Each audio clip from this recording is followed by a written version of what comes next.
우리가 중보기도에 대해 살펴가고 있는데 우리가 이렇게 우리 지체들이 하나님 앞에 기도함으로 서면서 이렇게 주었던 은혜들 또 중보기도의 마음들 이런 부분들을 나눠가고 있습니다. 지난주에 본래 했어야 되는데 제가 깜빡 잊어버려서 못했고 이번 주에 우리 현송기 집사님 나오셔서 우리 중보기도 또 하나님 이끌어 가셨고 거기에 부으셨던 은혜들을 나누려고 합니다. 이렇게 앞으로 나오실 때 우리 힘내시라고 응원의 박수 한번 보내주시면 좋겠습니다. 박수 한번 하시죠. 네, 나오십시오.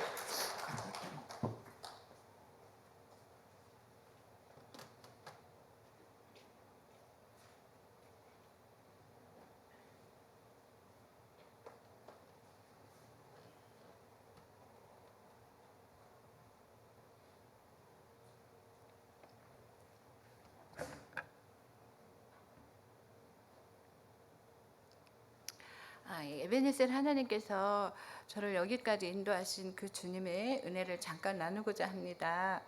저에게는 하나님께서 마음에 주신 말씀이 있었는데 그것은 마태복음 22장 37절 이후였습니다. 그것은 예수께서 이르시되 내 마음을 다하고 목숨을 다하고 뜻을 다하고 성품을 다하여 주 너의 하나님을 사랑하라 그 말씀이었습니다.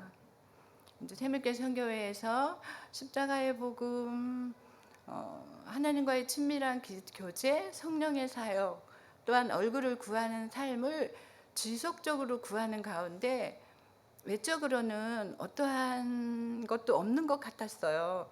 그러나 내적으로는 하나님께서 저에게 너 참 귀한 것을 구한다. 귀한 것을 구한다라는 말씀을 주시는 그 은혜 안에서 십자가가 이렇게 가슴으로 들어오는 그림도 보여주시고 십자가를 이렇게 사랑하는 마음을 지속적으로 부어주시는 가운데 십자가의 사랑과 공의를 배워가게 하셨고 또한 내가 너의 최고의 가치야. 내가 너의 최고의 가치야 라고 반복적으로 이렇게 가르쳐 가시는 삶의 자리에서 과정이 있었습니다. 이제 그러면서 마태복음 나누었고요. 1부하고 2부하고 좀 다르네요. 이제 그러면서 2023년도 1월 1일 첫째 주일에 주님 앞에 예배를 드리러 오는 가운데 주님 예수 그리스도가 나의 최고의 행복이다 하는 그런 것이 확 깨달아지면서 또한 동시에 아버지가 나의 친아버지네 라는 그런 감격과 하나님의 자녀의 특권을 안고 그 주일을 거룩하게 지킬 수 있었습니다. 그래서 너무 감사했고요. 그 행복은 지금도 이제 감사하고 여전하면서 주님 앞에 갈 때까지 여전하기를 이제 그런 주님의 은혜를 구하는 자리에서 또한 이제 마태복음을 읽는 중에 하나님께서 26장 이하로 마리아의 헌신과 또한 하나님 아버지의 그 마음을 비춰주셨어요. 그것은 독생자를 내어주시기까지 우리를 사랑하고 우리하고 친밀한 교제를 하자고 초청하시는 그 부분. 이제 그러면서 예수님은 아버지 하나님의 마음을 알아서 죽기까지 십자가를 지고 복종하면서 요한복음의 19장 30절로 말씀하신 것처럼 내가 다 이루었다. 내가 다 이루었다 하신 그 말씀을 이제 조금씩 지금도 배워가는 가정의 삶의 가운데 있으면서 그 주님으로 인해서 기쁘고 감사해요. 그래서 삶의 일상에서 그 주님하고 교제하고 이야기하고 기도라고 표현하고 있는데 그러면서 이제 저는 주님 앞에 주님이 너무 기쁘고 즐거워요 하면 언제나 내가 너희를 얼마나 기뻐하고 즐거워하는지 아니라고 그렇게 답변을 해주셔요. 그래서 그 주님으로 인해서 감사하고 또한 이제 일상에서 오늘 아침에도 주님 앞에 이렇게 기도하면서 앉아 있는데 또 한 번 이렇게 감사한 말씀 이렇게 주님께서 주시는 말씀은 내가 너를 보배롭고 존귀하게 여긴다 하시는 말씀을 주셔서 감사하고 신뢰하며 그 주님께 더 가까이 나아가고 싶은 마음이 있습니다. 그러므로 여기까지 마치며 감사합니다. 네, 하나님께서 중보기도 자리로 기도하는 자리 이끌어가시면서 또 하나님 주신 은혜들을 나누셨습니다. 참 너무 귀한 은혜고 감격스러운 은혜이지 않겠습니까? 그래서 여러분들도 그런 은혜를 실제로 누리면 좋겠습니다. 우리 하나님 말씀 같이 볼 때 마태복음 6장 5절에서 13절입니다. 마태복음 6장 5절에서 13절. 또 너희는 기도할 때 외식하는 자와 같이 하지 말라. 그들은 사람에게 보이려고 회당과 큰 거리 어귀에 서서 기도하기를 좋아하느니라. 내가 진실로 너희에게 이르노니 그들은 자기 상을 이미 받았느니라.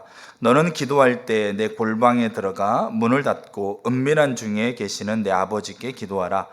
은밀한 중에 모시는 내 아버지께서 갚으시리라. 또 기도할 때 이방인과 같이 중언부언하지 말라. 그들은 말을 많이 하여야 들으실 줄 생각하느니라. 그러므로 그들을 본받지 말라. 구하기 전에 너희에게 있어야 할 것을 하나님 너희 아버지께서 아시느니라. 그러므로 너희는 이렇게 기도하라. 하늘에 계신 우리 아버지여, 이름이 거룩히 여김을 받으시오며 나라가 임하시오며 뜻이 하늘에서 이루어진 것 같이 땅에서도 이루어지이다. 오늘 우리에게 일용할 양식을 주옵시고 우리가 우리에게 죄 지은 자를 사하여 준 것 같이 우리 죄를 사하여 주옵시고 우리를 시험에 들게 하지 마옵시고 다만 악에서 구하시옵소서.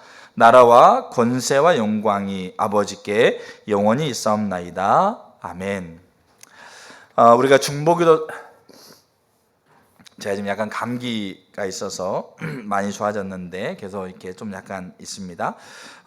우리가 오늘 읽었던 마태복음 6장은 우리가 중보기도에 대해서 예수님이 기도에 대한 부분, 주기도문 우리가 이렇게 예수님 말씀하신 부분인데, 주기도문은 정말 우리 가운데 위대한 기도입니다. 그러니까 우리가 예배 마칠 때 다 같이 주기도문으로 예배 마치겠습니다, 여러분, 그런 이렇게 주문과 같은 기도가 아니고 정말 우리 가운데 회복돼야 되고 각자 개인이 세워져야 돼요. 여러분 각자 개인에게 주기도문이 회복돼야 됩니다.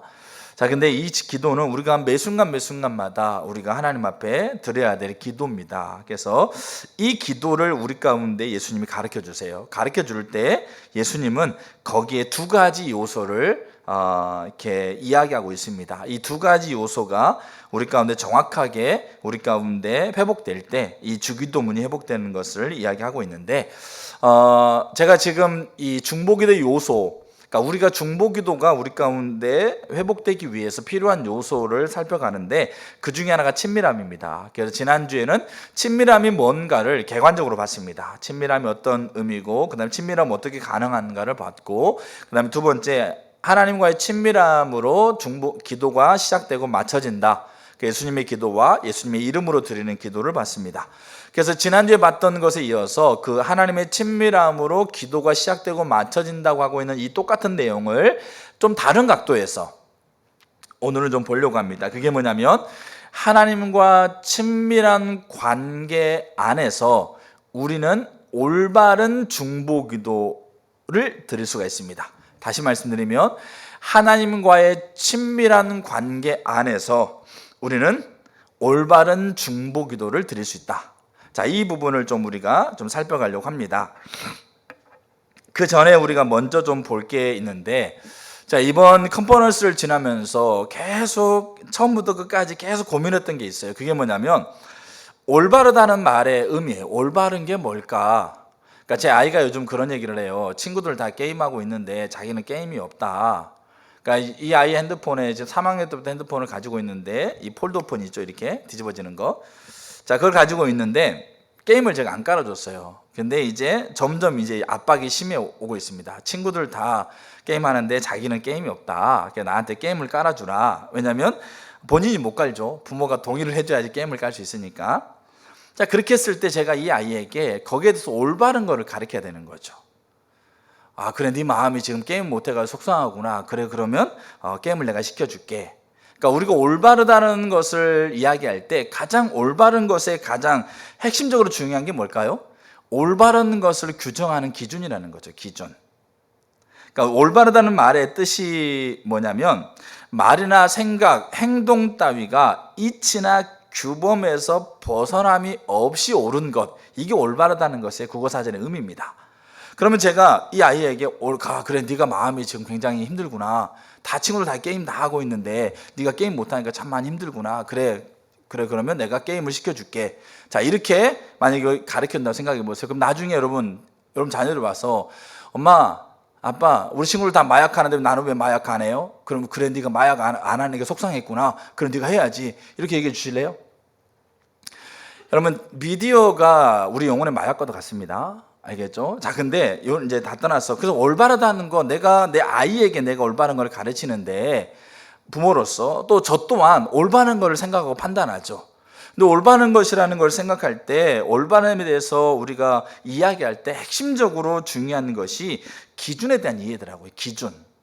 그것을 올바르다 올바르지 않다라고 하고 있는 기준이 뭐냐, 그 기준을 생각했을 때 두 가지의 기준이 있더라고요.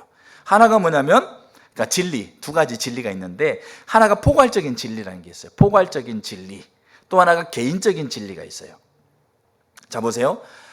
우리가 공동체 안에서 이런 게 있어요. 이렇게 매일 이렇게 주일마다 만났던 이렇게 집사님이 만날 때마다 너무 친절하게 인사해. 너무 이렇게 반갑게 맞이해주고 인사해줘. 근데 어느 날 얼굴을 마주쳤는데 인사도 안 해. 근데 감정이 상했어. 그래서 내 감정이 속상해. 그래서 저 사람 문제가 있어. 이거는 개인적인 진리를 가지고 접근하는 거예요. 그러니까 개인적인 진리라고 하고 있는 건 무슨 말이냐면, 내 처해 있는 환경, 내 생각, 내 경험, 내가 배워왔던 바, 내가 가지고 있는 이론, 이게 기준이 되는 거예요. 그래서 당신의 일은 만족합니까? 저 만족합니다. 왜 만족합니까? 그냥 쉬엄쉬엄 일하면서요, 어느 정도 적당한 보수를 받고, 이 적당한 보수를 가지고 내가 삶에 뭐 필요한 것들 누리고 뭐 즐겁게 사니까 나는 이 일에 만족합니다. 그게 자기가 이 일에 만족하고 있는 기준인 거죠. 나는 뭡니까? 적당히 뭡니까? 이 세상에서 누릴 수 있는 거 누릴 수 있도록 이 일을 통해 나는 적당하게 보수를 받고 있고 누리고 사니까 괜찮습니다. 일은 만족합니다. 이렇게 여긴다는 거죠. 그러니까 이게 개인적인 진리예요. 근데 이 개인적인 진리를 가지고 접근한다는 겁니다. 자녀에게 네가 속상하지? 어느 날 제 아이가 그래요. 친구들이 자기에게 욕했대. 그래서 마음이 상했대. 그러면 얘가 마음이 상한 것을 가지고 이제 그 친구의 관계에 대해서 설명을 해줘야 돼. 네가 마음이 상했지? 야, 친구가 욕했어? 야, 네 욕에 대해서 배워가지고 한 10개를 다 해줘봐. 아주 그냥 네 마음이 후련하도록 그냥 아주 그냥 욕을 아주 그냥 산더미처럼 쏟아 부어봐. 그럼 네 마음이 속상한 것이 지금 그게 안타까우니까 그거 해결해 라고 우리가 가르치는 것이 아니고 올바른 걸 가르치잖아요. 예를 들어서. 그러면 그 올바른 걸 가르칠 때 기준점이 개인적인 진리가 있고 포괄적인 진리가 있다는 얘기예요. 그럼 포괄적인 진리라는 말은 뭐냐면, 모든 시대, 모든 인종, 모든 나라, 모든 환경, 모든 사건, 그 다음에 모든 민족, 그거를 다 포괄하고 있는 진리란 얘기예요. 그럼 우리가 한번 잘 생각해 볼 게 뭐냐면, 개인적인 진리를 가지고 올바름을 교육하고 올바른 삶을 살아가는 게 적합할까? 포괄적인 진리를 가지고 올바름을 판단하고 가르치고 살아가는 게 적합할까? 자, 이거를 우리가 제가 고민했어요. 올바름이 뭐지? 그럼 내가 예배의 올바름이 뭐고 기도의 올바름이 뭐고, 저는 지금 목사라고 하고 있는 일을 해가고 있는데, 내가 목사라고 하고 있는 일을 하고 있는 것의 올바름이 뭐지? 나는 목회라는 걸 통해서 다른 사람보다 덜 힘들게 일하면서, 그렇게 제 아이가 목사가 제일 편한지 알아요. 다 가서 열심히 일하고 있는데 아빠는 맨날 집에 사무실에 앉아있는 것처럼 알아. 그래가지고 그래서 제일 편한지 안다니까요. 근데 나 좀 이렇게 육신적으로 편하니까 나 괜찮은 직업이구나, 이렇게 내가 진리로서 올바름을 내가 받아들이고 있는 거냐. 자, 근데 그것에 대해서 고민했어요, 이번 한 주간 동안. 제가 왜 이 얘기를 나누냐면, 우리가 예수님이 지금 마태복음 6장에 하나님 나라 백성이 살아야 될 가장 기본적인 삶의 4가지를 얘기합니다. 금식, 기도, 구제, 헌금. 이 4가지가 하나님 나라 백성으로 살아야 될 가장 기본적인 요소야. 근데 이 요소를 얘기하면서요, 이 요소가 올바르게 되어지기 위해서는 이런 게 필요하다라고 얘기 주고 있는 게 있어요. 알겠죠? 그럼 그거를 우리는 받아들일 때 개인적인 진리로서 받아들이는 게 아니고 포괄적인 진리로 받아들이는 게 필요한 부분이라는 거를 지금 나누려고 한다는 얘기죠. 자, 그러면 포괄적인 진리를 가지고 올바름을 판단하는 게 더 적합할까? 개인적인 진리를 가지고 올바름을 판단하는 게 적합할 것 같은가? 자, 이 부분을 고민하면서 자, 이렇게 좀 구조가 보이는 것 같더라고요. 한번 저기 PPT 한번 띄워봐 주세요. 방송실. 그 바탕화면에 포괄적인 진리 여기 써있는 게 있을 거예요. 자, 보면 여기를 한번 우리 글씨 잘 안 보이니까 한번 보세요. 여기 보시게 되면 우리가 이 네 가지가 있어요. 네 가지가 시대를 구분한다 치면, 그러니까 지금 이 두 번째가 내가 살아가는 시대가 있어요. 저와 여러분들이 지금 살아가고 있는 시대. 그러니까 내 아이가 살아가고 있는 시대, 나와 동시대에 내 아이가 살아가잖아요. 그럼 내가 살아가고 있는 시대는 독자적으로 시대가 존재하고 있는 거 아니에요. 그죠? 그럼 내가 살아가고 있는 시대는 그러면 어떤 시대가 같이 있을까요? 내 이전에 사람들이 살아가던 시대가 있어요. 그러시겠죠? 여러분들 부모님의, 여러분들 할머님의, 뭐 여러분들의 뭐 이렇게 고조 할머니, 증조 할머니, 그분들이 살아가던 시대가 있을 거 아닙니까? 그 시대가 있고 내가 살아가는 시대가 있어요. 그럼 내가 살아가는 시대는 내가 살아가는 시대가 끝이 아니에요. 그럼 어떤 시대가 있겠어요? 내 이후의 사람들이, 내가 이 땅의 삶을 끝나고 나서 내 자녀가 살아갈 거고, 내 자녀의 자녀가 살아갈 거고, 내 자녀의 자녀의 자녀가 살아갈 거고, 그러니까 내 자녀들이 아니면 나의 이후의 사람들이 살아갈 시대가 있다는 얘기죠. 그럼 나의 이후의 사람들이 살아갈 시대로 끝나는 거냐? 그렇진 않아요. 그럼 뭐겠어요? 모든 사람들이 살아갈, 영원히 살아갈 시대가 있다는 거죠. 이게 이렇게 분리가 돼 있는 거죠. 근데 내가 살아갈 시대만 따로 독립적으로 존재하고 있다고 한다면 내가 가지고 있는 개인적인 진리를 가지고 올바름을 판단하는 게 적합한 거예요. 근데 문제는 뭐냐면 내가 살아가고 있는 시대는 내가 살아가고 있는 시대로서만 존재하고 있는 게 아니라 뭐 하고 있는 겁니까? 이 중요한 게 있는데 뭐냐면 이게 영혼을 살아갈 시대로 연속적으로 이루어지고 있다는 얘기예요. 어디까지요? 영혼의 존재까지, 영혼의 위치까지 살아갈 이 시대로 연속적으로 이어지고 있는 시대 안에서 내가 살아갈 시대가 있어요. 그렇기 때문에 보세요. 포괄적인 진리, 모든 시대, 민족, 인종, 상황, 사건, 뭡니까? 이런 것들을 다 아우를 수 있는 포괄적인 진리를 가지고 살아가는 게 적합할까? 아니면 내 개인의 상황, 환경, 경험, 생각, 감정, 이거를 진리로 가지고 살아가는 게 적합할까? 그럼 어떤 게 적합하다고 생각하세요? 우리가 살아가고 있는 시대가 독자적으로 존재하고 한다면 그러면 우리는 내가 가지고 있는 개인적인 진리, 사적인 진리가 우리의 진리로서의 존재하고 살아가는 게 적합한 거예요. 근데 우리가 살아가고 있는 시대는 연속성을 가지고 있는, 과거에서 현재에서 미래에서 영원까지 연속적으로 이어가고 있는 시대이기 때문에, 그렇기 때문에 포괄적으로 아울 수 있는 진리를 가지고 살아가는 게 적합한 거예요. 그렇다고 한다면 포괄적으로 아울 수 있는 진리는 뭘까요? 자, 과학을 한번 생각해 보겠어요? 여러분, 우리가 살아가기 이전의 사람들은 지구가 어떻게 됐다고 생각했을까요? 지금 지구는, 여러분, 지구는 동그랗습니까? 지구는 네모입니까? 나 지구 못 봤는데요? 뭐 이렇게 얘기하면 할 말이 없어요. 근데 옛날 사람들은 과학적으로 생각했고 논리적으로 생각했던 사람들이 배를 타고 쭉 가다 보면 저 끝에 뭐가 있습니까? 낭떠러져 있는 줄 알았어요. 그래서 거기에서 떨어져 죽는 줄 알았어요. 자, 그리고 그때 당시에 과학으로는 자, 지구를 중심으로 태양이 돈다고 그랬어요. 태양을 중심으로 지구가 돈다고 그랬어요. 우리 이전에 시대는 여러분 지구를 중심으로 태양이 돈다고 그랬어요. 그러니까 과학. 자, 지금 여러분 우리가 살아가고 있는 시대 과학. 지금 우리가 살아가고 있는 시대에 과학, 인공지능이 나타나고 과학적으로 엄청나게 발전했어요. 근데 지금 시대가 살아가고 있는 과학이 우리 이후에 살아갈 시대의 과학을 그대로 동반해 줄까요? 아니면 지금보다 훨씬 더 발전된 과학을 가질까요? 훨씬 더 발전된 과학을 가져요. 그럼 지금 우리가 발전하고 있고 지금 우리가 색다르게 여기고 있는 과학이 그 다음 시대의 과학으로서의 이 포괄적인 진리로서의 진리가 될까요? 안 되는 거예요. 왜냐하면 우리는 연속성을 가지고 있기 때문에 과거에 그들이 과학적이라고 생각했어요. 그 논리적으로 생각했어요. 근데 그것이 지금 우리가 생각해 보면 얼토당토 없는 거였었어요. 지금 막 뭡니까 별자리를 뭐 직접 관찰을 하죠. 그 다음에 보고 있고 뭡니까 과학기술이 발전해 가지고 그걸 보면 그때 과학적이라고 했던 거, 그때 막 논리적으로 했던 거, 그때는 진짜 과학이라고 생각해 가지고 여러분 보세요. 사람이 태어날 때부터 동성애 유전자를 가지고 태어난다. 그때 과학 잡지에 실렸어요. 사이언스 잡지에 실렸거든요. 그건 다 과학인 줄 알아요. 근데 그게 과학인지 아닌지를 그 동성애자, 쌍둥이 동성애자를 엄청나게 많은 쌍둥이를 다 연구하면서 유전자를 조사해 봤는데도 동성애 유전자가 안 나온 거예요. 그 과학 잡지에 썼던 사람도 그게 잘못이다고 인정했던 거예요. 근데 그게 과거에는 그게 과학인 줄 알았어요. 과거는 그게 뭡니까? 유전자적인 진리인 줄 알았어요. 근데 지금 과학적인 뭡니까? 이 기술을 가지고 판매를 해보면 얼토당토 안 하는 거예요. 그러니까 지금 우리가 가지고 있는 과학, 앞으로 살아갈 시대, 지금 우리가 갖고 있는 과학이 앞으로 살아갈 시대의 과학의 기준이 될까요? 그러면 안 된다는 얘기예요. 과학, 포괄적인 진리로서의 과학은 그 포괄적인 진리가 될 수가 없어요. 과학자들 다 알아요. 다음에 새로운 기술이 나타날 거를 다 안다는 얘기죠. 근데 그럼 일단 문화가 포괄적인 진리로서의 진리가 될 수 있을까요? 우리나라 보세요. 그럼 우리나라 문화가 뭐가 있습니까?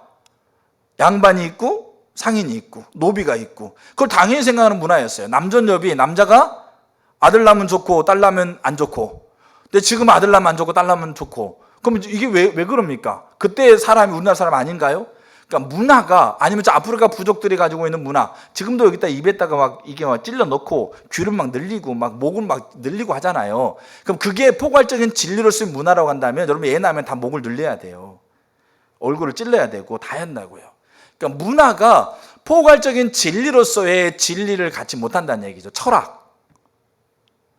그때 당시에는 지혜자들이 얘기했던 놀라운 진리라고 얘기했던 철학적인 사고들, 여러분 그 사고들이 지금까지 존재하고 있나요? 아니에요.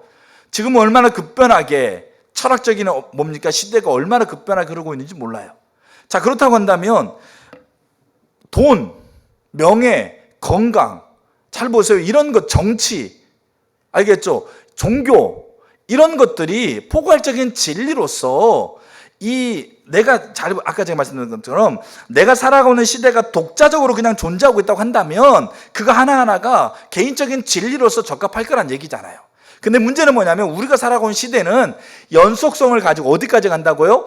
영원한 것까지 연속성을 가지고 움직이고 있기 때문에 포괄적인 진리가 그 진리로 올바름을 판단해 살아가는 것이 적합하다는 얘기예요. 그러면 이 포괄하고 있는 진리가 과연 뭘까? 과학도 아니에요. 문화도 아니에요. 철학도 아니에요. 종교도 아니에요. 어떤 뛰어난 사람도 아니에요. 돈도 아니고 명예도 아니고 건강도 아니고 아무것도 아니에요. 그럼 뭘까요? 자, 보세요.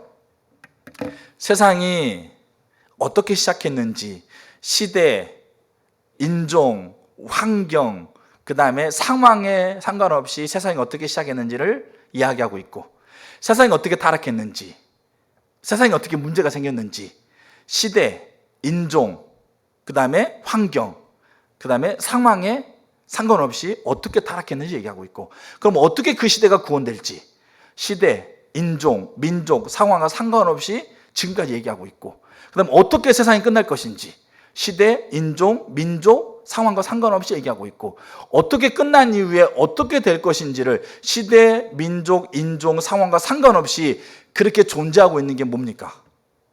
뭐밖에 없어요? 하나님밖에 없다는 얘기예요. 어떻게 세상이 시작했고, 어떻게 타락했고, 어떻게 구속됐고, 어떻게 세상이 끝날 것이고, 세상 이후에 어떻게 될 것이고, 1000년 전에도, 2000년 전에도, 5000년 전에도, 지금에도, 100년 전에도, 앞으로 100년 후에도, 1000년 후에도, 아니요, 예수님이 다시 오는 게 10,000년 지나면 10,000년 후에도 그 인종이 따르니까 문화가 바뀌니까 그게 바뀌어지고, 상황이 바뀌니까 바뀌어지고, 사건이 바뀌니까 바뀌어지고, 이게 아니고 그 영원한 진리로서, 포괄적인 진리로서 존재하고 있는 것은 딱 하나밖에 없어요. 똑같아요. 어느 상황에서 어느 민족이든 어느 환경이든 어느 시대든 똑같이 하나님은 똑같이 포괄적인 진리자로서 하나님이 존재하고 있는 거예요. 그럼 이 포괄적인 진리를 가지고 살아가는 게 더 적합한 거예요, 우리가. 근데 여기에서 이제 이야기하고 있는 게 뭐냐면, 예수님이라는 분은 그래서 포괄적인 진리자로서 예수님이에요. 그 포괄적인 진리자로서 하나님의 백성이 살아가야 될, 이제 PPT 내려주시면 돼요. 하나님 백성들로 살아가야 될 삶의 기본적인 요소 4가지를 얘기하면서 금식, 기도, 구제, 헌금을 얘기하면서 그 기도면 기도, 금식이면 금식, 그럼 구제면 구도, 헌금은 헌금, 이것을 얘기하면서 너희가 살아가야 될 가장 기본적인 삶의 모습이야. 근데 가장 기본적인 삶의 모습인데 그 모습을 올바르게 되어지려면 너희의 감정, 너희의 생각, 너희의 환경, 너희의 상황, 이게 개인적인 진리로 구제를 접근하고 개인적인 진리로 금식을 접근하고 개인적인 진리로 기도로 가는 게 아니고 뭐라는 거죠? 포괄적인 진리자로서 예수님이 올바른 기도, 올바른 구제, 올바른 금식, 올바른 헌금이 뭔가에 대해서 얘기해 주고 있는 거란 얘기죠. 그렇기 때문에 마태복음 6장이 중요한 거예요. 근데 여기에서 이제 예수님이 얘기하고 있는 게 기도. 마태복음 5장 6절에서 5절부터 이제 13절까지 기도. 그리고 그 기도 중에 핵심이 주기도문. 우리가 주기도문은 여러분 우리 삶 가운데 지속적으로 하나님 앞에 드려야 될 기도입니다. 예배 마치고 행사 마치니까 주기도문 마치겠습니다 하고 있는 그런 류의 것이 아니에요. 자, 그래서 포괄적인 진리자이신 예수님이 기도에 대해서 선포하고 있는 핵심적인 요소 두 가지. 이 두 가지 요소에 합해야만 뭐다? 올바른 기도가 된다. 근데 이 두 가지 요소가 뭐가 빠지면, 친밀함이 빠지면 불가능하다는 것이 결론이에요. 알겠죠? 자, 그럼 이 두 가지 요소를 볼 거예요. 첫 번째 요소. 자, 먼저 다시 한번 5절 한번 보세요. 포괄적인 진리자로서의 예수님의 선포입니다. 자, 기도할 때 외식하는 자와 같이 하지 말라. 그들은 사람에게 보이려고 회당과 큰 거리 어귀에 서서 기도하기를 좋아한다. 자, 그들이 기도하는 목적이 뭡니까? 여기서 예수님이 얘기하고 있는 그들이 기도하는 목적이 뭡니까? 사람들에게 칭찬받으려고 하는 거예요. 실제로 이들이 이렇게 기도했어요. 바리새인들 성전 거리 중심에서 손을 들고 기도했어요. 매일 하루에 3번씩. 지금 여러분 이스라엘 통곡의 벽 있으면 거기에 뭐 이 키퍼 같은 거 쓰고 막 검정 옷 입고 막 거기서 막 통곡하신 분 계시죠? 이분들은 국가에서 월급을 받습니다. 근데 이들은 골수 유대인들이에요. 그리고 국가에서 자신의 생계를 책임져 주기 때문에 하지만 이들은 정말로 골수 유대인으로서 이스라엘 회복을 그래서 기도하는 거죠. 근데 문제는 이들의 기도의 동기가 뭐냐면 그 당시에 바리새인들은 성전 뭡니까? 아니 이 광장 중심에서 손들고 기도했거든요. 매일 3번씩. 근데 이들의 기도의 동기는 뭡니까? 사람들의 칭찬을 받으려고 하는 거예요. 제가 예수님께 전도사로 있을 때 제 마음속에서도 이런 게 있었어요. 목회자의 칭찬을 받고 싶어서. 그래서 목사님이 지나가는 길목에서 빗자루 들고 쓰기도 하고, 그래서 목사님 지나가는 길목에서 뭔가 열심히 일을 해보려고 하기도 하고, 그 다음에 사역 보고서를 쓰라고 그러니까 목사님 칭찬을 받으려고 일을 만들어서 하기도 하고, 이런 게 제 동기가 있었어요. 제가 사역하고 있는 동기 중에 그런 동기도 제가 없지 않았어요. 근데 여기 보면 그들이 기도하고 있는 동기는 그거였어요. 근데 6절에 뭐라고 그러냐면 너는 기도할 때, 이게 기도의 원칙입니다. 기도의 요소입니다. 포괄적인 진리자로서의 하나님이 선포하고 있는 기도의 가장 핵심적인 부분입니다. 내 골방에 들어가서 문을 닫고, 자, 골방에 들어가서, 자, 거기까지 좋아. 사방대 그냥 동서남북 다 문을 열어 제끼고 할렐루야 하면서 내가 기도하고 있다라고 그냥 오며 가면서 사람을 다 쳐다볼 수 있게 하는 얘기 아닙니다. 골방에 들어가서 뭐합니까? 문을 닫으라 이거죠. 아무도 못 보게, 아무도 네가 기도하고 있는지를 모르게. 알겠죠? 네가 왔다 간지도 모르게. 근데 누구만 은밀한 중에 그 자리에 누가 계신다? 하나님이 계신다. 그 하나님이 보신다. 그 말은 뭐겠어요? 기도의 동기가 뭡니까? 골방에 들어가서 문을 걸어 잠그고 아무도 자기가 기도한지 모르는데 누구만 안다. 하나님만 알도록. 그 말은 뭐겠어요? 기도의 동기가 내 기도의 대상이 되고 있는 하나님 만나는 것이 기쁨이기 때문에 그래요. 하나님 만나는 것이 좋기 때문에, 하나님 만나는 것이 내가 바라고 있는 바기 때문에, 그래서 그가 예수님이 얘기하고 있는 게 골방에 들어가서 문을 걸어 잠그고 그곳에 네가 만나고 싶어하는 하나님이 그곳에 계시니까 골방에 들어서 문을 걸어 닫고 기도하라고 얘기하고 있는 거예요. 제가 시를 하나 읽어드릴게요. 제가 사실은 지난주에 많이 다뤘으면 이런 부분 다루지 않았을 거예요. 근데 사실은 제가 이번 주 컨퍼런스 있으면서요, 제가 이번 주 컨퍼런스는 제 아내랑 같이 갔어요. 그러니까 예전에도 제 아내랑 컨퍼런스를 다녔었는데 그때 당시에는 아이가 어렸기 때문에 항상 아내는 유아실에 항상 있었어요. 저는 항상 따로 예배를 드렸고 했는데 이번에는 예배 시간 내내 같이 앉아서 예배를 드렸어요. 그러니까 좀 딴짓하기도 힘들고 참 이렇게 그랬는데 너무 좋았어요. 같이 앉아가지고 예배를 드리고 또 이렇게 가끔은 속닥속닥하고 잠자는 아내 깨우기도 하고 자고 있는 저도 깨워주고 뭐 이러면서 그렇게 예배야 이게 좀 소소한 재미를 느끼더라고요. 같이 걸어다니면서 밥 먹고 제가 아내한테 그렇게 얘기를 했어요. 여보 당신이 연애할 때 나를 만났던 느낌을 한번 글로 한번 써봐라. 근데 안 써주고 있어요. 그렇죠? 자, 근데 잘 시를 하나 읽어드릴게요. 보세요. 세상 모든 것에, 자 이건 제가 쓴 시가 아닙니다. 알겠죠? 세상 모든 것에 감사하네요. 오늘을 위해 아껴둔 옷을 맡아준 옷장이 고맙고 잘 다녀오라며 문을 열어주는 문고리마저 고마워요.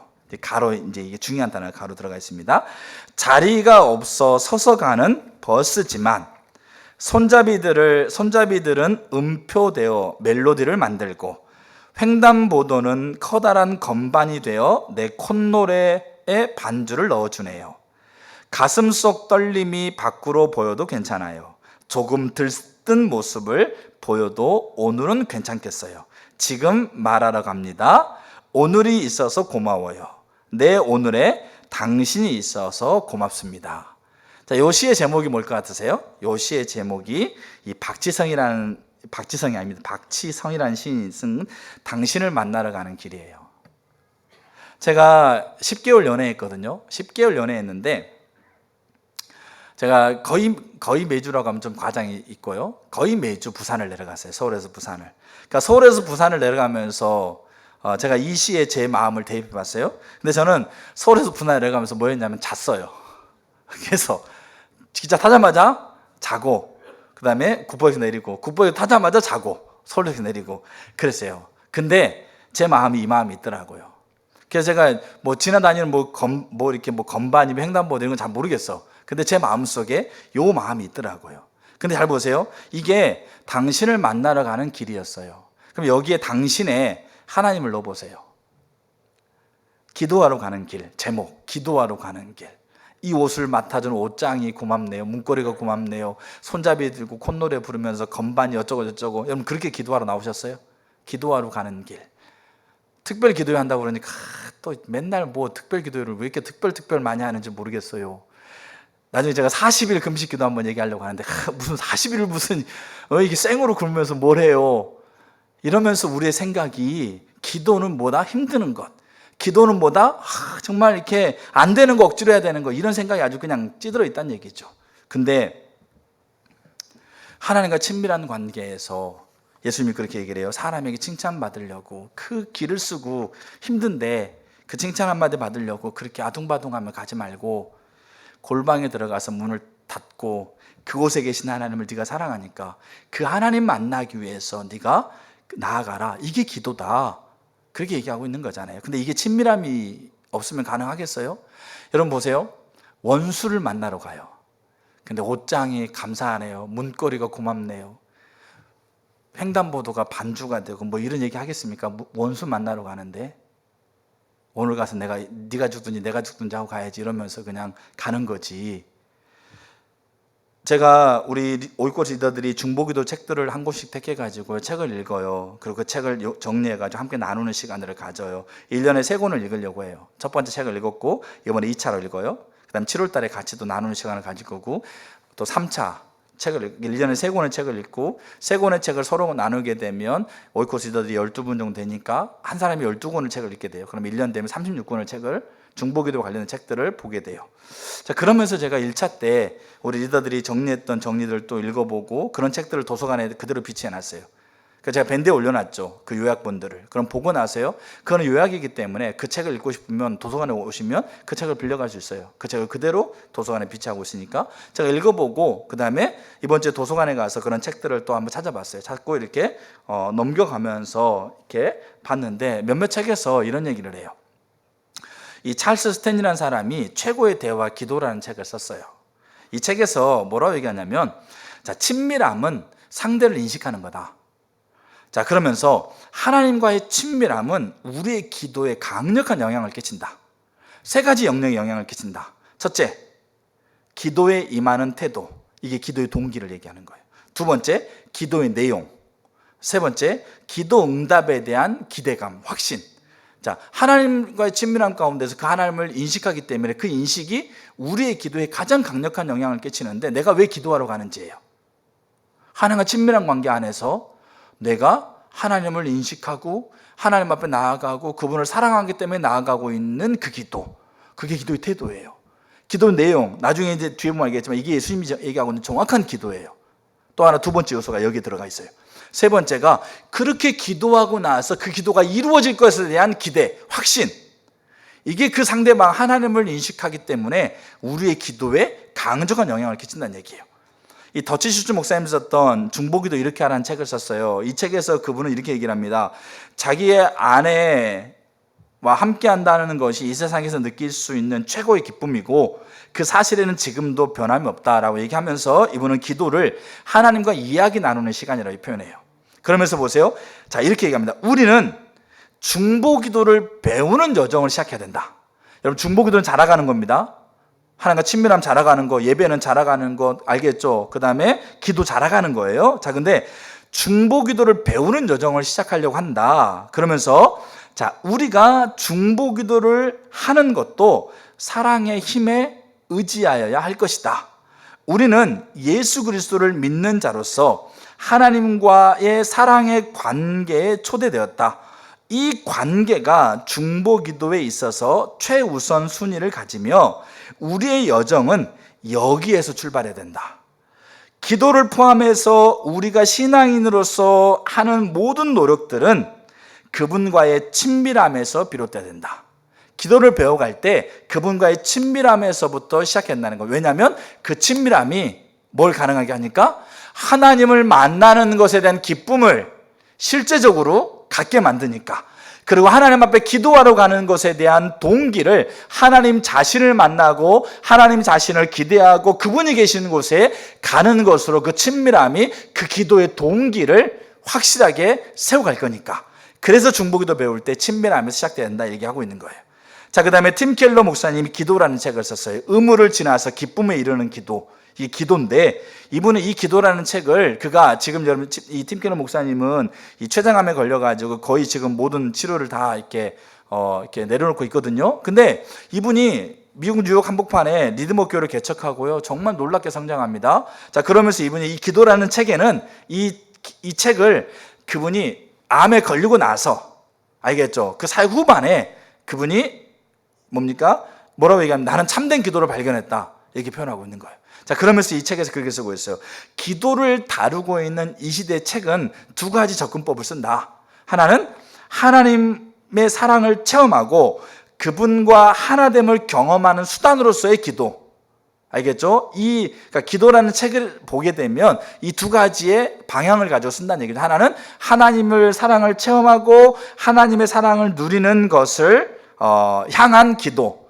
또 하나는 다른 접근법은 뭐냐면 하나님의 나라, 하나님의 뜻이 이루어지는 부르심을 향한 기도. 이 두 가지 접근법을 가지고 이 시대의 기도라는 책이 쓰여졌다. 그렇게 얘기합니다. 자, 그러면서 하는 얘기가 뭐냐면 조금만 꼼꼼히 살펴보면 두 종류의 기도가 상반되지도 않고 별도의 범주도 아님을 금방 알 수 있다. 그러니까 이 두 개의 기도가 서로 상반되고 서로 따로 떨어져 있는 것이 아니고 뭐라는 거죠? 함께 붙어 있는 하나의 기도다라는 것을 금방 알 수 있다. 이렇게 얘기하고 있는 거예요. 자, 그러면서 이제 웨스트민스터 소유림 문답에서 인간의 존재 목적이 뭐냐? 사람은 왜 존재하냐? 인간의 존재 목적을 이렇게 정의하고 있어요. 하나님을 영화롭게 하고 영원토록 그분을 즐거워하는 거다. 이게 인간의 존재 목적이다. 자, 이 유명한 문장에서 하나님의 나라를 구하는 기도와 교제하는 기도 모두를 보여준다. 하나님을 영화롭게 하며 그분을 즐거워하는 두 가지 일이 늘 동시에 벌어지는 것은 아니지만 결국 그 본질이 하나임은 틀림없다. 하나님의 나라가 임하는 기도랄지라도 그분의 실제가 온 삶을 통틀어 가장 큰 기쁨이 되지 못한다면 하나님을 참으로 영화롭게 할 수 없다. 그러니까 하나님이 참된 기쁨이 되지 않으면 이 두 가지 접근법을 가지고 아무리 기도를 얘기해도 의미가 없다는 얘기예요. 반대로 이 두 가지 접근법이 옳아요. 근데 이 두 가지 접근법이 따로따로 있는 게 아니고 이게 하나인데 이 하나가 어디에서 출발하느냐? 하나님을 온 삶을 통해서 가장 큰 기쁨으로 여기고 있는 이 친밀함에서 시작되게 되면 이 두 가지의 접근법이 하나라는 걸 금방 알 수 있다는 얘기예요. 그래서 의무를 지나서 기쁨에 이르는 기도, 그거를 내가 내 인생의 말년에 깨달았다, 이렇게 쓰고 있는 거죠. 다른 예가 있는데 넘어가고요. 자, 그래서 예수님이 그렇게 얘기를 해요. 포괄적인 진리의 선포자로서 기도를 얘기하면서 너희는 사람들에게 보이려고 성전이나 거리 어귀에서 기도하지 말라. 은밀한 중에 보시는 내 하나님, 그 하나님 앞에 골방에 들어가서 문을 닫고 그곳에 계신 하나님을 기뻐함으로 그 하나님 앞에 서라. 이게 기도다. 이게 친밀함이 없이는 불가능한 거죠. 그분을 사랑함이 없이, 그분을 기대함이 없이, 그분과의 관계 안에서 그분을 원함이 없이, 그분과의 관계 안에서 그분과의 만나는 것이 내 마음의 기쁨과 내 마음의 감격이 되는 게 없이 골방에 들어가서 하나님과 나와 혼자 둘이 앉아 있는데 그분이 인식도 안 된다고 하면, 그러니까 기도가 힘든 거예요. 눈 감고 그냥 부르시셨는데 눈 떠보면 1분도 안 지나고 있는 거예요. 근데 그곳에 내 사랑하는 대상이 그곳에 있는 거예요. 항상 저는 부산에 돌아오면서 항상 아쉬웠어요. 물론 타자마자 잤지만 그래도 아쉬움은 끝까지 있어요. 그러니까 또 내려가죠. 힘들어도. 주중에 목사님 몰래도 한번 내려가기도 하고, 목사님 제가 사역 열심히 하는 줄 알고, 왜냐면 집회 다니면서 모르니까 제가 열심히 하는 줄 아는데 그중에 한 번 또 내려가고, 밤에도 내려가고요. 제가 밤에도 내려갔습니다. 생일날 제가 엘리베이터 앞에서 제가 케이크 들고 서 있었어요. 아주 그냥 미쳤죠. 사랑에 미치니까 제정신이 아니더라고요. 근데 그렇게 간 거예요. 그렇게 비록 오며가면 비록 코 골고 잤는데, 옆에 누가 앉아있는지도 모르고 잤는데, 근데 간 거예요. 왜 그래요? 가니까 기쁘니까. 그 사람과 내가 만나는 그 짧은 시간이 기쁘니까. 그러니까 길을 쓰고 가는 거예요.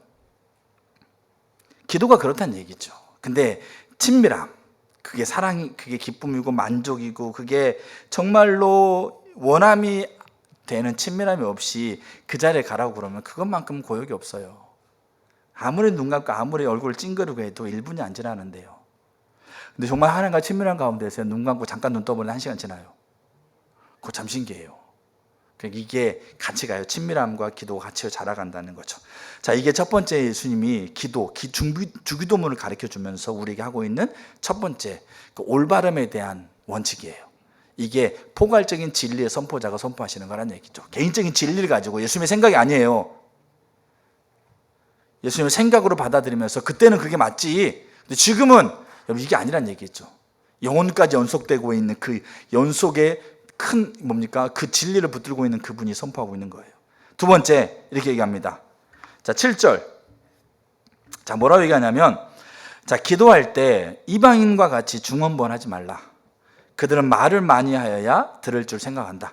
여기 중언부언을 우리가 흔히 오해할 때 중얼중얼 거리는 거라고 얘기를 해요. 또 같은 말 계속하는 거라고 얘기를 해요. 여러분, 기도할 때 같은 말 계속하는 게 이렇게 틀릴까요? 맞을까요? 어떻게 생각하세요? 여러분, 같은 말 계속하는 게 틀린 게 아니에요. 이 아이가 아프면 하나님 이 아이를 치유해 주세요. 100번이고 1000번이고 10,000번이고 그 시간에 계속 그 얘기만 하는 게 틀린 게 아니에요. 같은 말 계속 반복하고 중얼중얼하는 게 그게 중언부언이 아닙니다. 근데 이 중언부언 하지 말라고 그랬죠. 근데 중언부언 하지 말라고 했을 때 그 앞에 쓰고 있는 말이 하나가 있어요. 뭘 쓰고 있어요? 누가 같이? 이방인들과 같이. 그러니까 이방인들이 하고 있는 기도가 중언부언이에요. 그럼 이방인들이 하고 있는 기도가 중언부언이라는 말은 뭐냐면, 그들은 하나님과 관계가 없이 그들이 원하는 대상, 그러니까 자기의 원함을, 필요를 채워줄 수 있는 대상, 알겠죠? 우리는 그분이 하나님이라고 생각하는 거예요. 우리 교회 다니는 사람들은. 근데 절에 다니는 사람은 부처가 되겠고, 그 다음에 이슬람은 뭐 알라가 되겠고, 아니면 신천지는 이만희 씨가 되겠고, 뭐 JMA 씨는 정명수가 되겠고, 하나님의 교회는 안상홍 씨가 되겠고, 다 자기가 원하는 것을 이루어줄 대상 앞에 가가지고 뭐 하는 거죠? 자기가 원하는 것, 자기가 필요한 것, 자기가 있어야 될 것, 자기가 갖춰져야 될 것, 그것들을 막 그냥 쏟아내는 걸 얘기해요. 그러면 그렇게 막 쏟아내면, 막 그냥 뭐 100가지 1000가지 막 쏟아내면, 그러니까 내 필요를 채워줄 대상 앞에, 그 대상 앞에 내가 원하고 필요하고 있어야 될 거를 다 쏟아내면 그 많은 가운데 한두 가지는 해주겠지. 누가? 내가 필요를 채워줄 수 있는 대상으로 여기고 있는 저 존재가, 근데 우리 교회 다니는 사람은 그 존재를 누구로 생각한다는 거죠? 하나님을 생각하고 있는 거예요. 이방인들은 그렇게, 여러분 이방인들 기도합니다.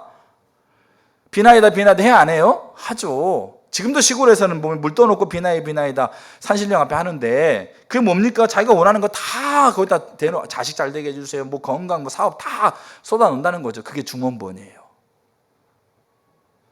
근데 그렇게 하지 말란 얘기죠. 자, 그러면서 8절. 자, 그러므로 그들을 본받지 말라. 자, 구하기 전에 너희에게 있어야 할 것을 하나님 너희 아버지께서 뭐 하신다? 아신다. 자, 잘 보세요. 내 필요를 채워줄 대상 앞에 내가 원하고 내가 필요한 걸 다 쏟아냈고, 그렇게 쏟아내고 말을 많이 해서 그 몇 가지 들을 걸 생각하고 있는 게 아니고, 자, 우리 예수님이 기도의 원칙은 뭐라고 그러냐면, 이미 내가 필요한 거, 내 자녀가 필요한 거, 이 시대가 필요한 거 누가 아신다? 하나님이 다 알고 있다. 그러니까 너희들은 너희의 기도 제목을 가지고 너희가 원하는 거, 너희가 필요하다고 새기고 있는 걸 가지고 가서 쏟아내지 말고 뭐 하라는 얘기죠? 다 알고 계신 하나님 앞에 서서 알고 계신 게 뭔지를 물으란 얘기예요. 그게 아버지 우중인데, 하나님이 알고 계시니까 하나님 알고, 내 자녀를 위한 하나님의 뜻, 나를 위한 하나님의 뜻, 교회를 위한 하나님의 뜻, 이 시대를 향한 하나님의 의중은 다 알고 계시니까 그 하나님의 앞에 서서 그 하나님께 물으란 얘기예요. 그리고 그 하나님께 물어서 다 알고 계신 하나님께서 우리에게 가르쳐주고 있는 것, 우리에게 생각나게 하는, 우리에게 깨닫게 주고 있는 것을 그 하나님 앞에 구하란 얘기예요. 그게 예수님이 얘기하고 있는 기도의 두 번째 원칙이었어요. 근데 잘 보세요. 하나님과 친밀한 관계 가운데 없으면 그 하나님이 알고 있는 것이 뭔지를 몰라요. 하나님의 의중이 뭔지 모른다는 얘기예요. 잘 보세요. 하나님이 지금 이 사람에게, 하나님이 지금 경제적인 어려움을 겪으면서 이 사람을 하나님과 관계로 지금 이 사람을 초청하고 있어요. 근데 우리는 어떤 사람이 경제적 어려움이 있어. 그럼 우리는 기도합니다. 하나님, 이 사람의 경제가 어렵습니다. 경제가 어려워서 지금 가족이, 아이들이 힘들고 이 사람도 참만 힘듭니다. 하나님, 경제를 회복해 주세요. 하나님 물질을 하나님 회복해 주세요. 하나님 사업도 하나님 돌봐주시고, 하나님 일터도 하나님 허락해 주시면서 경제를 회복해 주세요라고 우리가 기도할 수 있다는 얘기죠. 근데 지금 하나님은 이 사람에게 경제를 회복하는 게 이 사람의 하나님 의도가 아니었어요. 이 사람 지금 경제를 다루면서, 물질을 다루면서 이 사람을 지금 하나님을 바라보고 하나님과 관계로 이끌어가는 게 하나님 의중이었다는 얘기예요. 근데 우리는 열심히 기도해. 이 사람의 경제를, 이 사람의 물질을 채워달라고 열심히 기도하는데 뭐가 달라요? 하나님의 의중과 다르다는 얘기예요. 그건 올바른 기도가 아니에요. 그러니까 기도할 때 기도 제목을 가지고 나가는 게 아니고 하나님 앞에 가서 그 하나님이 가지고 있는 의중을 물으라는 얘기예요. 하나님이 가지고 있는 의도, 왜 다 하신다고 하니까 구하기 전에 너희에게 있어야 할 것들을 다 하신다. 그래서 그분 앞에서 하나님이 원하는 게 뭐죠? 하나님이 가지고 있는 의중이 뭐고 하나님의 뜻이 뭡니까? 라고 물으란 얘기예요. 그리고 그 의중과 의도가 깨달아지는 것이 친밀함으로 가능할 때, 그때 깨달아진 것을 다시 하나님 앞에 가지고 가서 구하란 얘기예요. 하나님, 이분이 경제가 어렵습니다. 하나님, 이분은 지금 경제를 통해서 하나님과의 관계를 다지고 계시는데, 하나님, 이가 속히 하나님과의 관계 속으로 이가 회복되게 해주세요. 이거 기도하는 거예요. 그게 올바른 기도예요. 포괄적인 진리의 선포자이신 예수님이 그 기도를 이렇게 얘기하고 있는 거예요. 근데 이 기도가 하나님과 친밀함이 없이 안 돼요. 우리가 드리고 있는 수없이 많은 기도들, 중원부원의 기도예요. 하나님 의중을 묻고 그 하나님을 찾아나가는 게 기쁨이 되어져서 그 하나님 앞에 앉아서 그분의 의중을 묻고, 그분의 의중이 하나님께서 우리에게 깨닫게 해주신 것을 가지고 기도한 적이 얼마나 많이 되세요? 여러분, 기도 제목 가지고 기도하러 나가는 게 나쁜 게 아니에요. 자, 왜 그러냐면 보세요. 하나님 앞에 서서 이 예수님이 얘기하고 있는 것처럼 너희가 구하기 전에 너희에 있어야 할 것을 아시는 하나님 앞에 서서 그분과 친밀한 관계에서 하나님께서 의도하신 바가 뭡니까? 라고 묻고, 자, 그걸 기도했어요. 근데 이게, 그 기도하면 그날 바로 이루어지면 괜찮아. 근데 이게 안 이루어지죠. 안 이루어지는 경우도 우리가 있어요, 없어요? 있죠. 그럼 그거를 우리가 하나님 앞에 설 때 우리가 뭐합니까? 기도의 제목으로 가지고 서는 거, 그게 나쁜 게 아니에요. 근데 그거를 기도의 제목으로 가지고 서는 그 순간에도 뭐 하시라는 얘기예요? 이 원칙 아래서 그거를 가지고 나아가시라는 얘기예요. 근데 우리는 그거 없어요, 사실은. 그냥 개인적인 기준, 내가 보는 거, 그래 네가 게임을 못 해가지고 속상하지. 그래 제가 정말 고민하고 있는 거예요. 그래서 이걸 해줘야 되나 말아야 되나. 해줄 때 계약서를 쓸까? 몇 분, 뭐 락을 걸어 놓을까? 이러면서 그럼 나중에 얘가 다른 친구들 다 마약하는 나는 왜 마약 안 해요? 그럼 어떻게 해요? 그럼 뭐 계약서를 쓸까? 그럼 이게 다른 차원에서 생각하시죠? 이게 원리는 똑같은 거예요. 뭐가 과하고 뭐가 덜하고요? 아니에요. 미디어 게임이 있지 않습니까? 우리의 영혼의 마약이에요. 죽이는 거잖아요. 근데 우리는 그걸 주고 있는 거지 않습니까? 마약을 주고 있는 거잖아요. TV 보니까 여중생들이 마약 사서 이렇게 난리다. 옛날에는 술, 담배도 옛날에 막 불을 떨었는데 이제는 술, 담배는 건너뛰어버렸어요. 중학생들이 이제는 마약을 사서 해요. 이제 너무 무서운 시대가 됐어요. 그럼 다네 다 한다고 그럼 나는 못하고 속상하다고 그러면 어떻게 하실래요? 해줘요? 기도가 하나님과 친밀한 관계 가운데서 예수님이 그렇게 얘기해요. 이미 아신다. 그러니까 너희가 원하는 거, 너희가 필요한 거 가지고 내 앞에 서지 말고 내 앞에 서는 기쁨으로 서서 내 우중을 물어라. 내 뜻을 물어라. 내 자녀를 향한 내 뜻이 뭔지, 너희 자녀를 향한, 너희 나라를 향한, 교회를 향한 내 뜻이 뭔지를 물어라. 그리고 그 뜻을 묻고 그리고 그것을 기도해라. 그러면서 가르쳐주는 기도가 주기도문이에요. 그래서 이 원칙 아래에서 우리가 각자 개인이 주기도문이 세워져야 돼요. 하늘에 계신 우리 아버지요. 여러분 각자 개인이 아버지를 만나야 돼요. 이름이 거룩히 여김을 받으시오며 여러분 각자가 하나님 이름을 경외하는 이 삶의 구분이 일어나야 돼요. 하나님 나라가 이루어진다. 이 나라가 이루어지는 게 각자가 달라요. 어떤 사람은 교회일 수도 있고 어떤 사람은 자녀일 수도 있고 어떤 사람은 국가일 수도 있고 민족일 수도 있고 열방일 수도 있고 하나님의 나라가 이루어진 영역이 다 달라요. 그러면 그 하나님을 기쁨으로 찾고 그리고 뭡니까? 하나님 앞에 의중을 물으면서 그 나라가 이루어지는 하나님의 하늘에 세운 뜻이 뭔가가 발견돼야죠. 일용할 양식, 죄를 용서해 주는 것, 시험에 들지 않는 것, 각자의 주기도문이 세워져야 돼요. 자, 성경에 제가 세 분의 예를 제가 들어드릴게요. 뭐냐면 중보기도의 핵심은 하나님의 의중을 알고요. 그것이 성취되기를 간구하는 거예요. 이게 예수님의 중보사역을 계승하는 거라고 그러지 않습니까? 사무엘, 모세, 다니엘. 자, 이런 사람들 보면 간단하게 언급할게요. 사무엘 2장 26절에 뭐라고 되어 있냐면 아이 사무엘이 점점 자라매 여호와와 사람들에게 은총을 더욱 받더라. 이 말은 그가 어릴 때부터 하나님과 친밀한 관계 가운데 있었다는 얘기예요. 자, 근데 그가 사무엘 7장 미스바, 그러니까 이스라엘 백성들이 법궤를 빼앗겼어요. 블레셋에 빼앗겼는데 그럼 수년이 지났어. 그러니까 이스라엘 백성이 점점 마음속에 하나님의 법궤가 빼앗긴 걸 통탄하면서 자기 마음들이 곤고해진 거예요. 하나님 앞에 가고자 하는 마음이 그 마음 안에 하나님이 이제 이렇게 주식이 생각됐어요. 사무엘이 그거 봤어요. 보고 나서 뭐라고 그러면 미스바로 모여라. 그러니까 미스바로 모일 때 너희 가지고 있는 우상과 너희 가지고 있는 하나님이 기뻐하는 건 다 제하고 나서 미스바로 모여라. 이스라엘 백성들이 그 말을 따라서 자기 우상들 자기가 기뻐하는 걸 다 내리고 미스바에 모였어요. 자, 미스바에 모였을 때 미스바에 모였다는 얘기를 블레셋 사람이 들어요. 그걸 블레셋 사람들이 어떻게 했냐면 자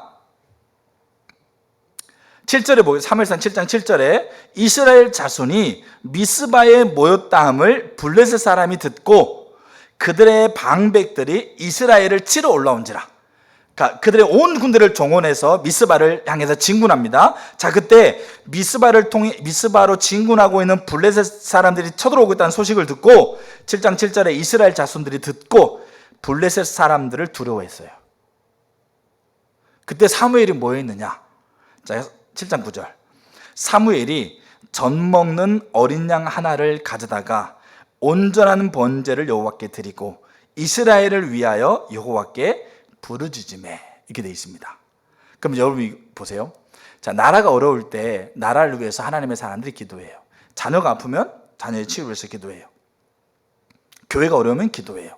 자, 이스라엘이 지금 미스바로 모였는데 미스바로 진군하고 있는 블레셋 전쟁에 이게 뭡니까? 이 직면에 처해 있으니까 이스라엘의 지도자인 사무엘이 기도한 것 당연한 거죠.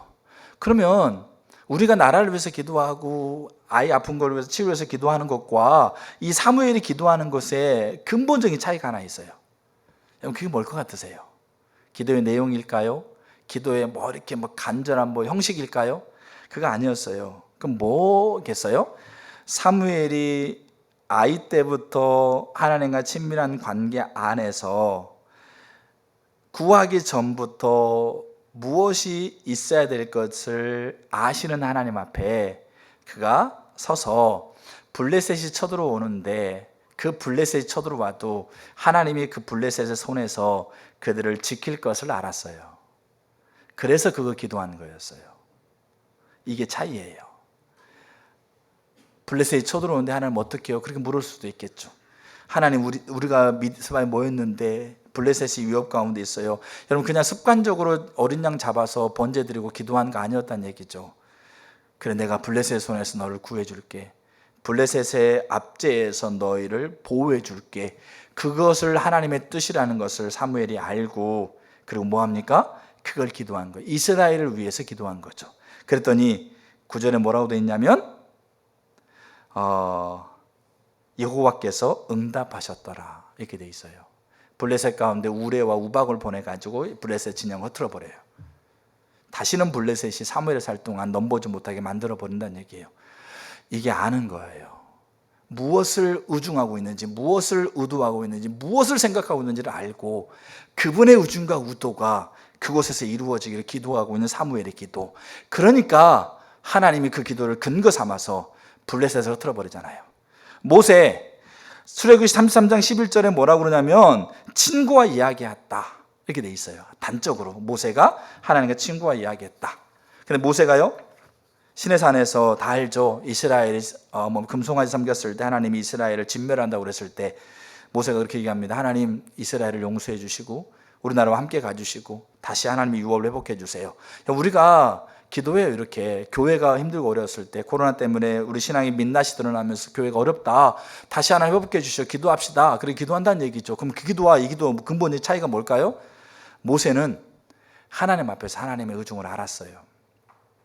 이스라엘을 지금 진멸한다고 얘기하고 있지만 진멸하는 것이 이스라엘을 진멸하기로 결정했지만 하나님의 속내에는 하나님의 중심에는 그 이스라엘을 향한 사랑, 이스라엘을 이끌고 가나안에 하나님께로 이끌어가고자 하는 온 세계 열방이 다 주께 속했는데 그 온 세계 열방을 하나님께로 이끌어갈 제사장 나라로 우뚝 세울 그 하나님의 백성에 대한 하나님의 열망, 이게 하나님 의중에 있다는 걸 모세는 알았거든요. 그러니까 그 의중을 가지고 다시 하나님 앞에 기도하잖아요. 하나님, 당신의 민족입니다. 당신이 세우셨고 당신이 이끌어 가시고 당신이 의도하시고 당신 가슴속에 남겨져 있는 당신의 백성을 다시 한번 회복해 달라고 기도하죠. 결과는 어떻게 됩니까? 하나님이 진멸을 거두시죠. 함께 가기지 않겠다고 했는데 함께 간다고 그러죠. 그리고 모세가 결국 그 앞에서 하나님 제게 하나님 당신을 더 보여주세요 그랬을 때 하나님 자신을 그에게 허락해 주죠. 여러분 이게 우리의 기도와 근본적으로 차이예요. 다니엘 6장 10절에 전에 하던 대로 6장 16절 20절 항상 섬기는 이런 단어가 나와요. 이건 단어가 뭐냐면 다니엘이 이 바벨론 총리가 되었을 때 그때 그 총리가 3명이 있었어요. 근데 다니엘이 가장 우뜸 총리였고 2명의 총리가 있었는데 이 2명의 총리가 다니엘을 겨냥해서 법을 만들어요. 그래서 일정 기간 동안 왕 외에 그 누구도 자기가 섬기는 대상, 그 어떤 대상에게도 절하거나 기도하면 그 사람이 잡혀가지고 참수형을 처하는 법을 만들어요. 그리고 왕의 도장을 찍어요. 이거는 법으로 선포된 거예요. 자, 법으로 선포됐는데 우리가 다 알다시피 다니엘이 어떻게 합니까? 자기 집에 올라가서 문을 활짝 열어놓고 그러니까 예루살렘 향해서 문을 만들어 놓고 활짝 열어놓고 거기에서 기도해 하루 3번. 근데 이거를 뭐라고 표현하냐면 전에 하던 대로 이렇게 돼 있어요. 그러니까 조서가 찍히기 전에도 했었고 조서가 찍히고 난 다음에도 했다는 얘기죠. 그럼 이게 무슨 말이겠어요? 그는 형식적으로 한 게 아니고 그분과의 친밀한 관계에서 그분 앞에 서는 게 그게 다니엘의 일상이었다는 얘기예요. 그래서 다니엘이 잡혀요. 왜냐하면 다니엘을 겨냥한 법이기 때문에 걸릴 수밖에 없죠. 잡혀요. 잡혀가지고 다니엘이 사자고로 들어가요. 사자고로 들어가는 그 밤 왕이 잠을 자지 못해요. 뻔히 다니엘이 그렇게 충실한 신하인 줄 아는데 자기가 도장 한번 찍었던 법 때문에 다니엘이 죽을 수밖에 없다는 것이 너무 마음이 아프죠. 그래가지고 밤을 꼴딱 새. 밤이 새고 새벽이 되자마자 사자고로 뛰어가. 그래가지고 하는 얘기가 이거예요. 다니엘아, 항상 섬기는 너의 하나님이 너를 살렸느냐? 이렇게 물어요. 다니엘아 괜찮아? 너 어떻게 잘 버텼어? 뭐 이게 아니고 항상 섬기는 너의 하나님이 너를 살렸더냐? 이렇게 물어본다는 얘기예요. 그 말은 이방 나라 왕, 하나님을 멸시하고 자기가 왕이라고 법을 만들 정도의 하나님과 전혀 상관없어요. 그 사람이 다니엘을 그렇게 얘기해요. 항상 섬기는 너의 하나님. 그 말은 이방인의 눈에도 다니엘이 하나님을 섬기고 그분과의 친밀한 관계 가운데 있었던 것이 그 사람에 드러났던 거예요. 그게 이 내용이에요. 그러고 나서 다니엘서 9장에 이렇게 돼 있어요. 곧 그 통치 원년에 나 다니엘이 책을 통해 여호와께서 말씀으로 선지자 예레미야에게 알려주신 그 연수를 깨달았다. 곧 예루살렘의 황폐함이 70년 만에 그치리라 하신 것이니라. 내가 금식하며 베옷을 입고 죄를 뒤집어 쓰고 주 하나님께 기도하며 간구하기를 결심하고, 그 하나님과 친밀한 관계 가운데 있었던 다니엘이 예레미야서를 통해서 이스라엘이 망해도, 유다가 망해도, 586년에 망했는데 망해도 70년이 지나면 내가 이스라엘을 회복하겠다고 하고 있는 하나님의 의중을 깨달아요. 그리고 그 의중을 깨닫고 그것을 하나님 앞에 기도하기로 결단해요. 그러면서 주여 황폐한 성소 가운데 당신의 얼굴빛을 비춰주세요. 다니엘의 기도를 듣고 518년에 학개스가를 보내서 다시 성전을 짓게 만들고 516년에 정확하게 유다가 망하고 있는 70년째 되는 해에 하나님이 성전 완공을 통해서 이스라엘 백성에게 그 성전의 영광으로 임해요. 다니엘은 그걸 못 봐요. 근데 문제는 뭐냐면 다니엘이 하나님의 의중을 알고 그가 하나님 앞에 기도하기 시작해요. 그 의중의 의도에 하나님, 그 의중과 의도를 성취해 주세요. 이루어 주세요. 하나님 속히 이루어 주세요라고 기도해요. 그리고 그 기도를 듣고 하나님은 정확하게 70년이 지난 516년에 성전 완공과 더불어서 이스라엘에게 영광으로 임합니다. 이게 친밀함이 없이 가능하지 않아요. 예수님이 얘기하고 있는 그러므로 너희는 이렇게 기도해라 하고 있는 너무나 위대한 주기도문, 여러분 우리 주기도문의 하나하나의 의미가요 회복돼야 돼요. 개인에게. 제가 나중에 주기도문을 한 번 더 살피려고 하기도 해요. 여러분 우리가 끊임없이 주기도문 하셔야 돼요. 우리가 예배 마친 다음에 주기도문 마치고 이런 이게 아니에요. 얼마나 하나님이 예수님이 가르쳐주고 있는 너무 위대한 기도인데, 이 기도의 원칙이 두 가지예요. 골방에 들어가서 하나님과 독대하는 것이 너의 기쁨이 되어야 된다. 네가 아뢰기 전에 모든 걸 아시는 하나님 앞에 아버지 의중을 묻고 그 의중이, 의도가 깨달아져서 그 의중과 의도가 성취되도록 기도해야 된다. 그게 친밀함이 없이는 불가능한 거예요. 예수님은 지금 올바른 기도를 얘기해 주고 있어요. 포괄적인 진리의 선포자로서. 예수의 개인의 생각이 아니에요. 그 당시의 사조가 아니고 그 당시의 문화가 아니었어요. 그 당시의 교육 철학이 아니었어요.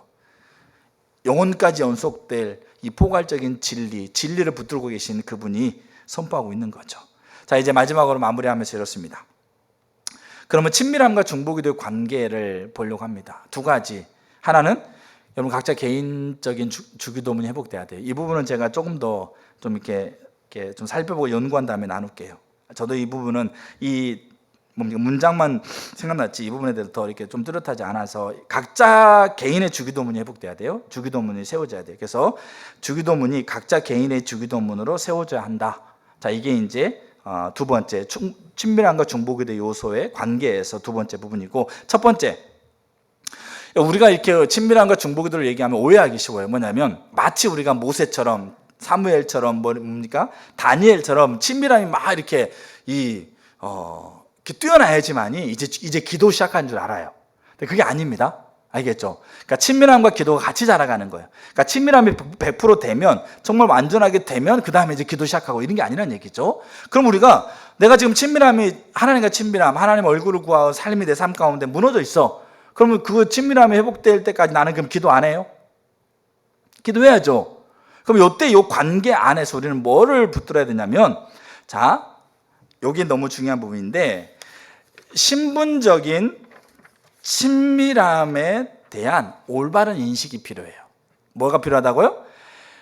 신분적인 친밀함에 대한 올바른 인식과 이해가 필요합니다. 자, 이 신분적인 친밀함이 뭐냐?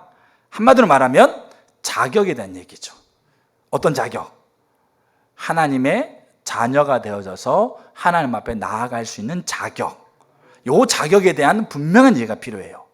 내가 지금 하나님 얼굴을 구하는 것에 많이 무너졌어요. 하나님만이 목적되지 않고 하나님 사랑하는 사람 사랑하지 않고, 알겠죠? 그럼 내가 기도하러 못 나가네. 그렇지 않다는 얘기죠. 그때 나가야 돼요. 나아갈 때 내가 지금 무너져 있는 친밀함의 모습을 가지고 나갈 수가 없는 거잖아요. 그러면 내가 어떤 자격을 가지고 있는가에 대한 그 인식을 가지고 살아는 얘기죠. 자, 로마서 5장 10절, 우리가 곧 우리가 원수 되었을 때 그 아들의 죽으심으로 말미암아 하나님과 더불어 화목되었은즉 화목된 자로서 더욱 그의 살으심으로 인하여 구원을 얻는다. 에베소 2장 13절, 이제는 전에 멀리 있던 너희가 그리스도 예수 안에서 그리스도의 피로 가까워졌느니라. 그는 우리의 화평이신지라. 둘로 하나를 만드사 원수된 것 곧 중간에 막힌 담을 자기 육체로 허시고. 여러분, 이거는 매 순간 살아가고 있는 친밀함에 대한 이야기가 아니에요. 아니, 그 친밀함 얘기가 포함되어 있는데 가장 핵심적으로는 뭐냐면 우리가 하나님의 자녀가 되고 있는 그 상황, 원수 되었을 때 그리스도의 피로 하나님과 우리 사이에 막힌 담을 허시고 하나님과 우리 사이에 화목케 하셨던 그 이야기를 쓰고 있는 거예요. 그래서 히브리서 4장 16절, 그러므로 우리가 긍휼하심을 받고 때를 따라 돕는 은혜를 얻기 위하여 은혜의 보좌 앞에 담대히 나아가라. 근데 뭘 근거해서? 새롭고 산 길 대신 그리스도의 십자가를 붙들고. 이게 친밀함과 중보기도의 관계예요. 여러분, 이거를 여러분들이 분명하게 인식하셔야 돼요. 그리고 이게 자격입니다. 이 자격을 가지고 하나님 앞에 가요. 그리고 가서 이 친밀함의 두 가지 요소, 올바른 기도가 될 수 있는, 예수님이 얘기하고 있는 하나님이 나의 기쁨이 되어지고 하나님의 의중을 내가 묻고 그 의중을 기도하고 있는 이 요소가 친밀함으로 가능하기 때문에 우리가 내가 지금 친밀함이 무너진 상태에서 이 자격을 가지고 하나님 앞에 가서 집중적으로 이걸 구하면 돼요. 하나님, 제가 하나님 앞에 나오고 있는 게 기쁨이 아닙니다. 근데 저는 기도로 나왔어요. 왜요? 제가 하나님께서 제게 하나님과 나 사이에 허락해 준 십자가가 있으니까 제가 십자가 근거에서 하나님께 나왔어요. 하나님, 제가 지금 이 시간에 하나님 기쁨 되게 해주세요. 저는 하나님과 친밀함이 많이 무너져서 하나님 의중과 구도를 잘 알 수가 없을 것 같아요. 근데 제가 하나님께서 우리 가운데 허락해 주신 그 십자가를 근거해서 하나님 앞에 나왔어요. 하나님, 그 십자가를 근거해서 주님 저에게 하나님 의중과 구도가 뭔지를 보게 해주세요. 그렇게 서시란 얘기예요. 그러면 하나님이 그거를 그냥 두지 않아요. 그들을 그냥 내버려 두지 않는다는 얘기예요. 왜냐하면 이게 하나님께서 하고 있는 원칙이기 때문에, 그리고 하나님께서 제시해 놓고 있는 길이기 때문에 그래요. 요게 첫 번째고, 두 번째, 아까 얘기했던 주기도문이 각자의 주기도문을 세워져야 된다라고 하고 있는 부분이에요. 그래서 이 부분을 여러분들이 각자 개인이 좀 고민했으면 좋겠습니다. 자, 오늘 말씀을 마치면서 이렇습니다. 중보기도의 올바른 요소가 되기 위해서 가장 우리가 먼저 살펴가고 있는 게 친밀함입니다. 그리고 친밀함은 중보기도의 시작과 끝입니다. 그리고 친밀함은 올바른 중보기도를 가능하게 합니다. 이 올바르다는 것은 그래서 우리가 개인적인 진리를 가지고 접근하고 있는 게 아니라, 사적인 진리를 가지고 접근하고 있는 게 아니라 포괄적이고 공통적이고 모든 나라와 민족과 방언과 족속을 아우를 수 있는 시대, 환경, 이걸 아우를 수 있는 영혼까지 이어져가고 있는 연속성의 그 진리의 주관자로서, 포괄적인 진리의 선포자로서 선포하고 있는 예수님의 이 기도에 대한 선포 속에서 우리가 이 하나님과 친밀함이 올바른 기도를 가능하다고 하고 있는 이 결론을 우리는 고백할 수밖에 없습니다. 그렇다고 한다면 이제 우리는 하나님 앞에 기도하고 있는 우리의 기도 속에 이 친밀함의 요소가 이 기도 속에 더 자리 잡도록 하나님 앞에 구하셔야 되고, 지금 많이 친밀함이 많이 무너졌어요. 많이 하나님과의 친밀한 관계가 많이 무너졌다 할지라도 낙심하지 마시고 뭐 하셔야 돼요? 신분적인 친밀함에 대한 분명한 이해를 가지고, 그리고 하나님 앞에 나아갈 근거를 가지고 서세요. 그리고 거기에서 하나님 앞에 이 친밀함이 회복되어지기를, 하나님과의 기쁨, 하나님 만남의 기쁨, 하나님 의중의 알기를 그렇게 시작하세요. 내가 지금 살아가고 있는 모습을 가지고 시작하려고 하지 마시고, 그럼 우리가 당당하게 나아갈 수 있는 사람은 아무도 없어요, 사실은. 그래서 이게 뭡니까? 선순환을 이루어가게 되어지게 되면 그럼 우리가 친밀함이 더 자라가고 거기에 중보기도가 같이 함께 자라갑니다. 그래서 저 여러분 가운데 친밀함이 올바른 중보기도를 가능하게 한다, 이 이야기들을 여러분들이 곰곰이 잘 새기시고, 그리고 여러분들의 삶 가운데 주기도문이 회복되기를 축복합니다. 아멘. 우리 같이 찬양 같이 하고 같이 기도했으면 좋겠습니다.